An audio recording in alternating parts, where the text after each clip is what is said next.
Hi everyone, welcome back to Sunday Nights with Faye Seidler. We're back. We got things to say. The first thing is just to kind of cover a little bit about the SNAP benefits. A lot of them did go out on November 7th, which is kind of Friday of last week, this week, kind of wherever we are with that. But they have gone out with pretty significant reductions. A lot of people have hundreds of dollars less. Some people aren't getting anything just because of the reduction to the amounts that are going out. I will say that a federal judge has ruled the Trump administration does need to provide full amount. However, one Donald J. Trump did challenge that and asked the Supreme Court to intervene, and they have appealed that, so they don't have to pay additional SNAP funding for individuals or the correct amount. So we don't know when that's going to happen or if it will happen. However, there's a chance that people might get the full amount at some point, but probably not for a while now because of this. The story kind of remains the same though. Try to help out your neighbors, try to contribute to food pantries if you can. If you need help, check out the Great Plains Food Bank. You can call 211 for Firstlink services about general help, but it's just, we are still surviving until the government kind of opens back up. We are just doing the best we can to support each other. I will say one other thing too is that please don't take anger out on the folks doing the work in our state. Our government, our Health and Human Service Department, they are doing the best they can. They are trying to respond to a really chaotic and disorganized federal government that's not helping us right now. You can throw shade at our congressional representatives, as they do have a lot more power to stop this, so feel free to contact our Senator Kramer and Senator Hoeven to tell them, hey, just agree that we should fund healthcare and also eat. That would be nice. Do we need another person doing that job instead of you? That could be a thing you do. I don't know. It's up to you. Moving into other stories, a lot of them are trans related, but there is a trans survey that is out by Point of Pride, and this is a trans healthcare survey with a deadline November 19th, so coming up really soon for the deadline. This is a really important survey because right now North Dakota doesn't really monitor any data on trans individuals, which is really unfortunate. Surveys like this, national surveys like this, are the only data that we actually access, and when we start to actually care about trans people in North Dakota for the first time, data like this is going to be really important. If you have a chance to take a survey like this, please do so because it can help us see where our community is when we finally decide we want to help them, which I'm hoping will be sooner than later, and I'm trying. But Point of Pride, if you don't know, does a lot of funding opportunities for trans individuals, and they currently have a annual trans surgery fund open for applications up until November 30th. This will give trans individuals opportunity to apply for funding for pretty much any kind of surgery. There are obviously restrictions here, there are qualifications and all of that, but it's free to apply, so take a shot if you currently are financially struggling to get surgery. On November 10th at 6 p.m., there's actually going to be a community town hall from Gender Justice talking a little bit about what to do after the hormone therapy ban was upheld in North Dakota. A reminder that hormone therapy bans for trans youth increase suicidality and pose a lot of harm to our trans community. The town hall will also feature me talking about general resources, but you can always talk to me if you ever need help about anything. I'm there. If you don't know, Gender Justice is basically like ACLU, but on the local level, and instead of doing more free speech stuff, they do a lot more with reproductive rights and body autonomy. They're largely known for their work within Minnesota with some successful cases, including successful cases involving trans individuals within Minnesota. And then my last bit of general queer LGBTQ plus news that all is happening for some reason all at the same time is that on November 13th at 5 p.m. there is an inclusive sexual health for addressing the needs of LGBTQ plus teens happening online. Age-appropriate sexual health training is vital for us to be able to understand ourselves, our bodies, and what's going on, and to assure that we don't live under stigma and shame or confusion about what's going on as we develop as individuals. I think in the Midwest, we don't ever want to talk about things like sexual health, and we are quite awkward about that. But the thing is, there are people who are well-trained to have these conversations and can. And these are life-saving conversations, and sometimes because the stigma we have about our bodies and the confusion we have around them can lead to anxiety, depression, self-harm, suicidality. Sexual health is a vital part of our health and something we all need access to because that's part of being human. So this is one of those opportunities, but I will say Planned Parenthood locally does do trainings like this. I always try to advertise them, but there are other opportunities if you miss this one. Moving into other news, you can name a plow. You can name a snowplow. It'll be a lot of fun. Go ahead and do that. You have until November 21st to name it whatever you would like. I like that we name snowplows. I think that's cute. I think that's a cute thing that we do here. Maybe other people do it, but we do it too, so that's good. In other opportunities, on November 11th at 1 p.m., you can do Dine to Donate with the Fargo-Moorhead Derby Girls. I kind of love derbies in general because derbies tend to be a collection of folks who haven't really found a place to fit anywhere else. And I think that's amazing. And I love places where people can get together, kind of make friends, be themselves, get physically active. I think that's incredible. I think in North Dakota, we often just have bars. And if that's your scene, fine. But the thing is, I love more options, especially for adults to just kind of play. Like, I think that's amazing. And not to say it's not incredibly physically demanding, but it's still play, right? And I think as adults, we need more of that. So I'm always supporting derbies anywhere I can. They are incredible. Check them out. I have 2 important trainings coming up for professionals I want to talk about. The first one is Handle with Care, happening November 13th at 12 p.m. Handle with Care is a training designed to give professionals tools to adequately talk to and support youth who experience significant trauma in their life. Now, this is a training for any professional who works with youth at any point, because all youth have the chance of having experienced terrible things. You could be a teacher, a social worker, whoever. If you work with youth, you might encounter this. This training is not to make you an expert in trauma response for youth. That's a tough call, but it's to give you more confidence and to be able to make sure you know what the warning signs are and to help them and to make sure you're not re-traumatizing them when they come to you. It's one of those things that I think is essential for anyone who's working with youth at any point to take and be aware of. So do that if that applies to you. Also, on November 13th at 9 a.m. is going to be a training on suicide prevention in primary care. This is there to help doctors learn more about how to interact with individuals and to prevent suicide within their patients. I think all doctors are aware if someone's extremely depressed, maybe there's a risk factor for suicide, but there's so much suicide behavior that's a bit more invisible, especially if you are someone who has 5 minutes with your client and you just say, hey, does anything feel hurt? And that's it. I don't want to dismay doctors and the work that they try to do, but the reality is they have so little time to talk to all their patients. Trainings like this help us to have a little checklist in our head to go, are we at least asking this question? Are we considering this? Are we following up on this? Because that prevention work is so much more valuable than intervention. If you can help someone before they get to crisis, that's so important. And the thing with these kinds of trainings is we're not asking everyone to spend another 20 minutes with their clients.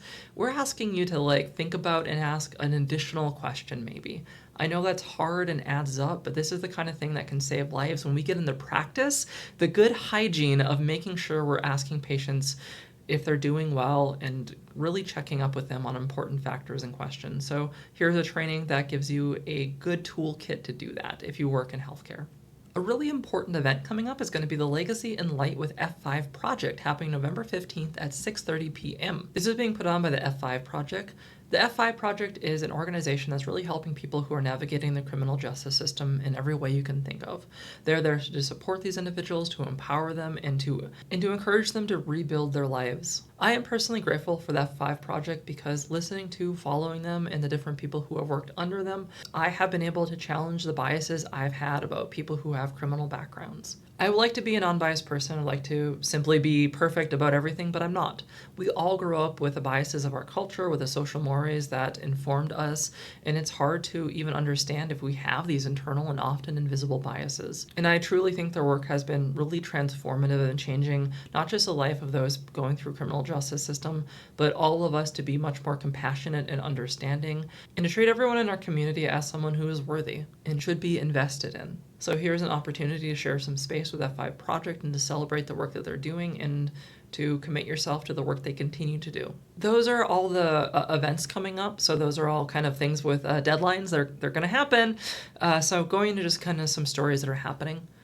The Transgender Law Center put out some information about the recent Supreme Court ruling saying that the federal administration can ban trans individuals from having correct passport identification. While this decision is scary and puts a lot of trans individuals in harm's way for no real benefit to anyone else, the Supreme Court isn't ruling this has to be how we do things forever. It is ruling that the federal administration can do it, which means that if we have a new federal administration, the policies can return to the much more common sense policies that allow trans individuals to self-identify for their own safety and for the reality of the lives that they live. So it sucks. It's going to suck for a while, but it doesn't have to suck forever, and that's the best way I can frame some hope within this travesty. Speaking of all that, we had elections just a couple of days ago, and there was a lot of Democratic candidates who won while intentionally supporting trans people. And they won against candidates who did not support trans individuals, indicating that the American public does not love this attack on trans people.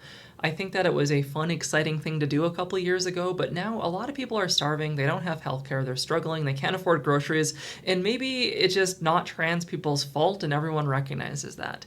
And trans individuals living their life and trying to make their life worse does not make your groceries cheaper, and I think the American public understands that. And they look up to people who defend each other, who work for each other, who care about each other. I think that's what we want in politics today, and not the divisiveness that has been ruling that has really been ruling a lot of the last elective cycles that we've had. I just talked about a lot of this, but there's kind of stories about the impacts of the government shutdown. It's not just the SNAP benefits, there's a lot of government employees who aren't making any money and haven't for like a month and a half right now. So it continues to be scary. A lot of people are being impacted by this, and it continues to be a thing where we just got to do our best to support each other and our communities and survive. A really cool thing is Governor Armstrong celebrated Youthworks and the incredible work that they've done over 40 years. Something you know about Youthworks is that they started off with just a couple people with a dream. People who came together to recognize that youth needed more, that there were youth who were experiencing trafficking and homelessness, and they needed help. They needed intentional, direct help, and Youthworks over the last 40 years has built itself into one of the most amazing nonprofits I have ever worked with. I love the work that they do, and I'm glad that their work is being celebrated. But more than that, it says that anyone can do this. Anyone can come together to identify a problem that exists in their community that is not being addressed adequately and solve it. That's the work I do for trans and queer populations. That's the work they've done for homeless youth. And that's the work you can do for any community you feel is being failed today. We can be the change we need. And that is what Youthworks is about. And that's incredible. So celebrate them. Send them a message going, heck yeah, Youthworks. Because, yeah, they're amazing. Paradox Cards and Comics offers Dungeons & Dragons on Monday night. Paradox Cards and Comics is an amazing place for a community and just nerds to do nerd stuff. I think these opportunities are really cool, and I think that we don't always think about them, especially with our youth who are really into D&D today. So I just want to highlight them and the work that they do. I think they're really cool. I think they're a really cool community space and, small business that is really worth supporting. So go out and support Paradox. Some new research shows, again, the direct link of hormone therapy to reduce suicidality within trans youth. This is not new. We have known this for many years. Pretty much every study we looked at has shown this. And even if we haven't directly found, correlations within specific studies, any sort of intelligent look at the research shows a very obvious conclusion here. This is life-saving medication. The people who are medical doctors and in charge of our medical organizations keep on saying this for a reason. They have not been infiltrated by nefarious actors trying to trans people. That is a ridiculous thought and notion, and the fact we entertain it is extremely silly. It's healthcare. That's what every trans person has tried to tell you their whole life. It's what all the trans youth try to tell you their whole life. Maybe they're right, and maybe we should listen. And that's what all the research says and continues to say. And I hope that we get to a better time sooner than now. I really want to highlight Indie Compass because they do comprehensive data on everything. They are amazing. They are our data center. I am a data nerd. I love what they do.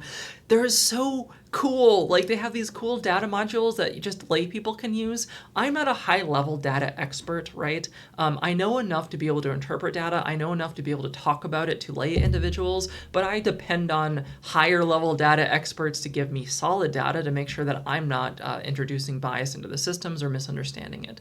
But they make this approachable for your everyday person to really look at basic patterns within, demographics and within populations. They are really cool. If you do any work across the state, I recommend following them. I recommend celebrating them. I recommend sending them a birthday cake. It doesn't even have to be the birthday. Just send it anyways. I probably don't do that, but I'm just trying to give you my emotional feelings. In terms of data, data plus in this case, the North Dakota Child Fatality Review Panel put out a very comprehensive report on where we are with child fatalities. Now, child fatalities can be a lot of things. It could be self-harm, it could be accidents, it could be they end up getting things like cancer and don't make it. There's a lot of ways that we lose children, but we don't want to, and their work is to make sure that we can keep as many kids as healthy and happy as possible. So if you ever are caring about or want to be more involved in work like that, this is a good place to start and see where you can help them. They have a lot of different ideas of reaching out to communities, and you could be a community liaison, even if unofficially, to make sure their work gets further. So I really support their work. Something I often criticize is there's not a lot of LG plus stuff within our state, data reports like this, and there still isn't. I'm pretty much responsible for all of it. But I don't criticize the work being done either. I think our state advocates are truly amazing and caring people, and I know that if they were allowed to, they would be doing the work for trans and queer people too, but because of our state culture, they aren't able to. So I do respect and support and love the work they do, while I also criticize the systems for not being set up for success, and I just want to make that clear. And then finally, I want to promote a video that Firstlink put out that lets you know how you can use their 211 system. That is our general resource help for everything across the state. Firstlink is another organization that I absolutely love. It didn't have to exist, and it is an incredible organization today that truly cares and wants to make sure people have access to suicide prevention resources. It's so important that they exist, and to be honest, I'm not really that important or that much by myself. My importance, if anything, is celebrating the people doing real work, and that's Firstlink, that's Youthworks, that's the Child Fatality Review. My talent is talking to people. It's being a person that cares and getting people invested, and the only value I really have in spaces like this is to promote things like Firstlink. So help me by promoting them too. And please know that there's always really great things like this happening. All the stuff I talked about today, this is 1 week.